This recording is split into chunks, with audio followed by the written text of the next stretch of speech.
प्राचीन काल में सत्यव्रत नाम के एक राजा राज करते थे।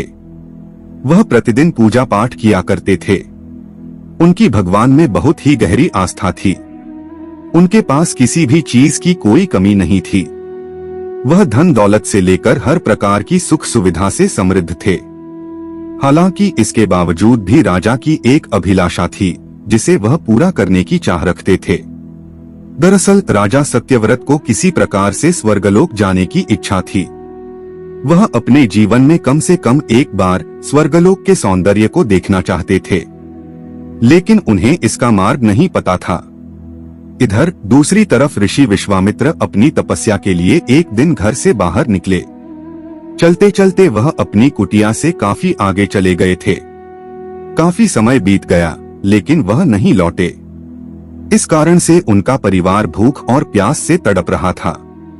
फिर राजा सत्यव्रत को जब यह पता चला तो उन्होंने ऋषि विश्वामित्र के परिवार के पालन पोषण की जिम्मेदारी ले ली। कुछ समय बाद जब मुनिवर लौटे तो उन्होंने देखा उनका परिवार एकदम स्वस्थ और प्रसन्न था। वे अपने परिवार को कुशल देखकर काफी प्रसन्न हुए।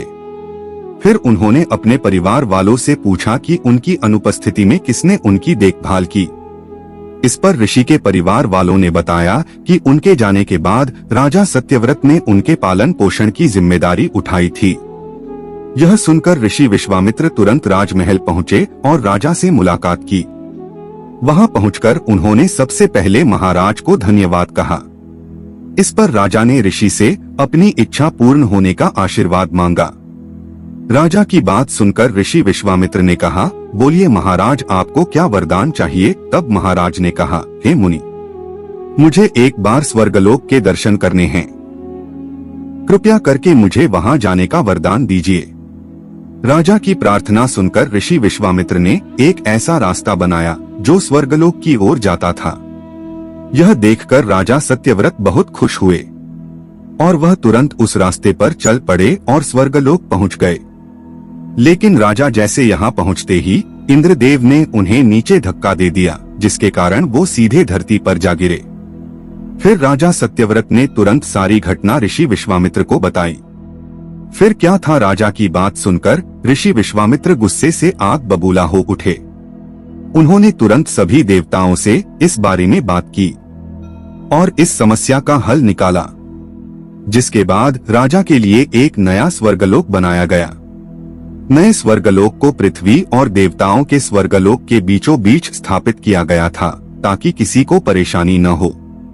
नए स्वर्गलोक से राजा सत्यव्रत तो बहुत खुश हुए, लेकिन विश्वामित्र को एक चिंता लगातार सता रही थी। उन्हें डर था कि नया स्वर्गलोक कहीं जोरदार हवा के कारण गिर न पड़े।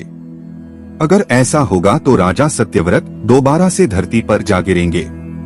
काफी सोच विचार के बाद ऋषि विश्वामित्र को एक उपाय सूझा। उन्होंने नए स्वर्गलोक के नीचे एक बहुत लंबा खंभा लगा दिया ताकि उसे सहारा मिल सके। ऐसी मान्यता है कि नए स्वर्गलोक के नीचे लगाया गया खंभा एक विशाल पेड़ के तने के रूप में बदल गया।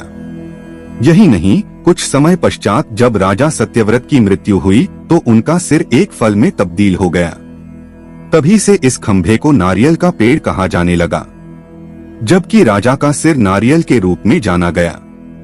यही कारण है कि नारियल का पेड़ इतना लंबा होता है। दोस्तों, इस कहानी से हमें यह सीख मिलती है कि अगर सच्चे मन से किसी की मदद करे तो हमारी हर ख्वाहिश पूरी हो सकती है। इसलिए जितना हो सके सभी की मदद करें ताकि आपको भी खुशियां मिलते रहे और दूसरों को भी।